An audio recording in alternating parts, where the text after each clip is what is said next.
Budiman bukan cuma membela, tapi menggadaikan harga diri demi membela orang yang dulunya dia lawan setengah mati. Dan parahnya, dia mau membalikkan kebenaran tentang sejarah penculikan itu. Bukankah itu namanya pembohongan dan pembodohan publik? Bukankah itu namanya mau membohongi generasi muda supaya mereka semua tertipu dengan narasi imut, gemas, dan gemoy?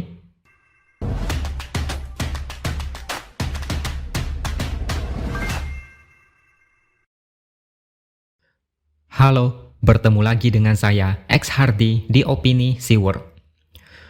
Pendukung Prabowo mulai bertingkah makin aneh dalam membela Prabowo soal HAM. Mereka membela Prabowo mungkin tidak akan terlalu dipermasalahkan, tapi mereka berusaha membalikkan narasi dengan cara yang sangat tidak etis. Contohnya ketika Budiman Sujatmiko menyatakan bahwa Prabowo Subianto bukan kriminal HAM. Tidak ada bukti secara hukum yang menyatakan Prabowo adalah kriminal. Prabowo sudah menjadi bagian dari demokrasi sejak 25 tahun lalu. Ini pernyataan yang tentunya bakal menyakiti hati keluarga korban penculikan yang saat ini masih belum jelas keberadaannya.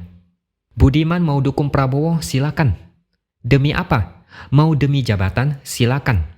Tapi jangan berusaha hapus sejarah masa lalu demi mempengaruhi generasi muda yang belum lahir pada zaman itu. Ini namanya tidak etis dan sangat keterlaluan. Salah satu keluarga korban penculikan aktivis 98 bahkan ikut menyesalkan ucapan dari Budiman Sujatmiko. Ada salah satu keluarga korban penculikan. Dia ini ayah dari seorang anak yang menjadi satu dari 13 aktivis yang hilang di era Soeharto.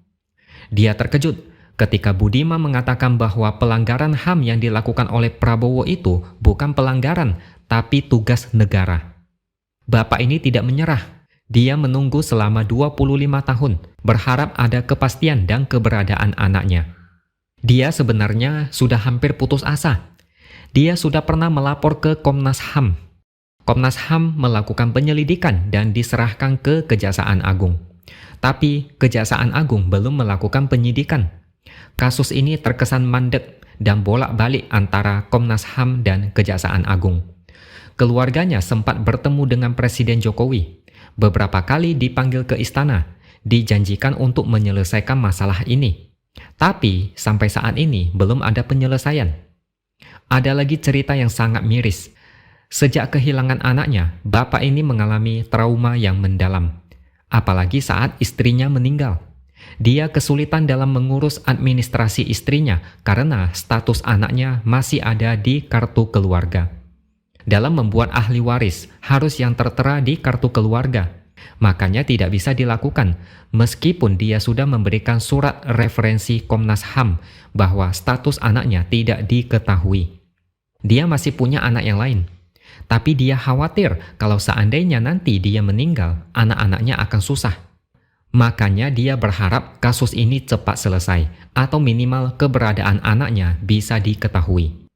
Dia tidak mau ada orang yang mengatakan bahwa kasus ini sudah selesai. Dia tidak mau presiden yang terpilih adalah pelanggar HAM berat.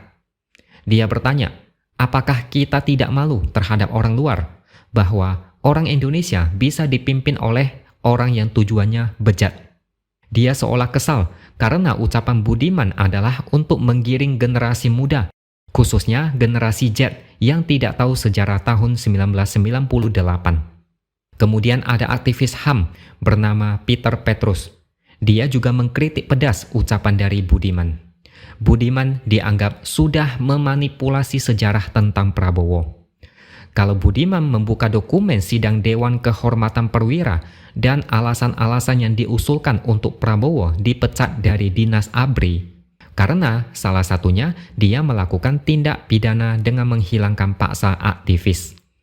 Petrus mengungkit lagi nasib 13 aktivis yang diculik oleh Prabowo. Katanya sudah dipulangkan, tapi hilang tanpa kejelasan. Dan 4 dari 13 aktivis itu adalah teman seperjuangan dia dan Budiman Sujatmiko. Alasan apa yang paling masuk akal selain karena jabatan dan kepentingan lain? Apakah Budiman tiba-tiba merasa Prabowo adalah pemimpin terbaik dan rela mendukung tanpa imbalan politik? Sangat lucu kalau ada yang percaya. Budiman menyaksikan sendiri apa yang terjadi saat itu. Aktivis hilang, tapi sekarang dengan santainya mengatakan Prabowo tidak bersalah. Ucapan dia ini sangat berbahaya karena meracuni generasi Z. Generasi muda mau diracuni dengan sebuah ilusi bahwasanya Prabowo adalah orang yang bersih dari noda politik masa lalu. Seolah mau bilang, penculikan yang melibatkan Prabowo adalah sesuatu yang tidak usah dibesar-besarkan. Penculikan itu bukan masalah sepele, itu adalah pelanggaran HAM. Banyak yang kesal dengan narasi seperti ini. Isu ini diungkit tiap 5 tahun sekali karena Prabowo mau jadi presiden. Makanya isu ini diungkit terus-terusan supaya dia tidak jadi presiden. Justru karena pembelaan membabi buta seperti yang dilakukan Budiman inilah yang membuat banyak orang makin semangat untuk membuka kembali lembaran hitam ini. Bahkan Prabowo dibilang sedang melakukan tugas negara. Peter Petrus bilang, dengan mengatakan bahwa apa yang dilakukan oleh Prabowo adalah tugas negara, artinya Budiman menyatakan Prabowo dalam kasus penculikan tidak melakukan pelanggaran HAM. Artinya, dia menganulir keputusan negara yang menyatakan kasus penculikan adalah kasus pelanggaran HAM berat masa lalu. Budiman bukan cuma membela, tapi menggadaikan harga diri demi membela orang yang dulunya dia lawan setengah mati.